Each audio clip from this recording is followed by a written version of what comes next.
Hey, welcome to another episode of Makeup and Music. Thanks for joining me today. Today I'm going to be talking about Patsy Cline. So Patsy Cline was actually born Virginia Patterson Hensley on September 8th, 1932 in Winchester, Virginia. She sadly passed away on March 5th, 1963 in Tennessee, and she was only 30 years old when she was killed in a plane crash. So Patsy Cline was an American singer and considered to be the most influential vocalist of the 20th century. And she was actually one of the very first country music artists to successfully cross over into pop music. She had several major hits during her 8-year career, including 2 #1 hits on the Billboard Hot Country and Western Sides chart.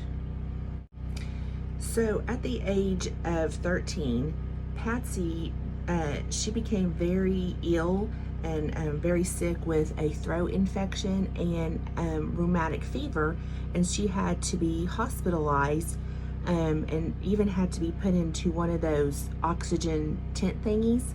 So she spent several days in this oxygen tent, and once she recovered and was well enough to come out of the tent and recovered completely, was well enough to leave the hospital and go home, she discovered that she could sing. And she actually described her voice as booming. So that is when she took an interest in singing and figured out that that's what she liked to do, and that she could sing. By the age of 14, she began to audition and perform, even appearing in talent contests. At the age of 15, she auditioned at the Grand Ole Opry in Nashville, Tennessee. So by the early 1950s, she was performing around the local area. And in 1953, she was a contestant in a local music contest where she won $100 and the opportunity to perform be regular on a TV show that included other country stars. So by 1954, she had signed a 2-year recording contract, which was her first single from the recording, was released in 1955 and was promoted with an appearance on the Grand Ole Opry. So the song, however, that was her first recording that she promoted on the Grand Ole Opry was not a successful song for her. But she, however, continued to record a variety of music styles.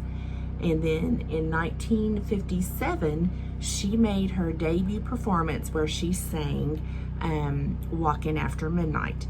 Now, she initially refused to perform this song. She later agreed to, and the producers also suggested that she wear a cocktail dress instead of her signature cowgirl outfit. So it was her image to wear cowgirl outfits, dresses with hats that actually her mother designed for her. But when she made her crossover into pop, she began wearing sequined gowns and cocktail dresses. So anyways, when she performed that song, Walking After Midnight, on that night, that song became her breakthrough hit, peaking at #2 on the Billboard Hot Country and Western Side charts, also reaching #12 on the Billboard music chart, pop music chart. And that song has since been considered a classic in country music since its release. So, in 1960, Patsy Cline officially became a member of the Grand Ole Opry, and she went on to release hits such as I Fall to Pieces and Lovin' in Vain. So on June 14th, 1961, Cline and her brother were in a serious automobile accident.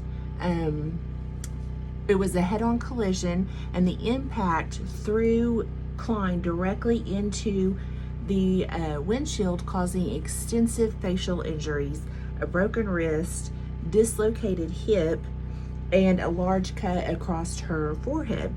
She was taken to the hospital and actually expected not to survive that, but she did, and she underwent surgeries. It took a month for her to recover. She had plastic surgery, and she would still actually suffer chronic pain and frequent headaches, as well as wear heavy makeup and wigs to conceal the scarring on her forehead. She returned to her music career just 6 weeks after her car accident. Her first public appearance was on the Grand Ole Opry, and she assured her fans that she would continue performing. Her next big hit was Crazy, which was actually written by Willie Nelson.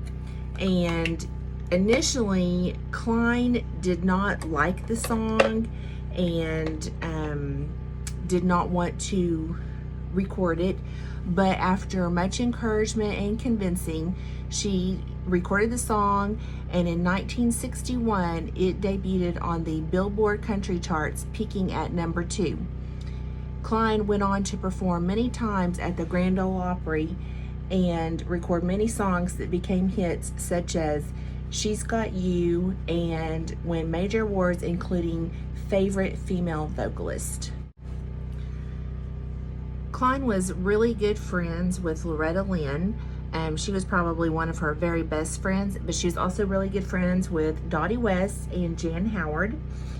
She was married to a man named Gerald Cline from 1953 to 1957. They divorced, and then she met and married a man named Charlie Dick in 1957. And they had 2 children together named Julie and Brandy. So on March 3rd, 1963, Cline performed a benefit show in Kansas City, and this would actually be her last performance. She spent the night at a hotel. It was the Townhouse Motor Hotel, and then on March 5th, she checked out of the hotel and boarded a plane, and that plane stopped one time in Missouri to refuel, and it was suggested that the plane stay grounded due to high winds and inclement weather, but the plane took off at 6:07 p.m. The plane crashed in heavy weather on the evening of March 5th, 1963. Patsy's wristwatch was recovered, and it had stopped at 6:20 p.m. The plane was found only 90 miles from its destination in Nashville, Tennessee. Everyone on board had been killed instantly. Patsy Cline's body, as per her request, was brought home for her memorial service, which thousands of people attended, and she is buried at the Shenandoah Memorial Park in her hometown of Winchester, Virginia. Patsy Cline leaves behind a great legacy. She has been cited as, in both pop and country music, as one of the greatest vocalists of all time, and her voice has been called haunting, powerful, and emotional. She has been said to help define the Nashville sound style of country music.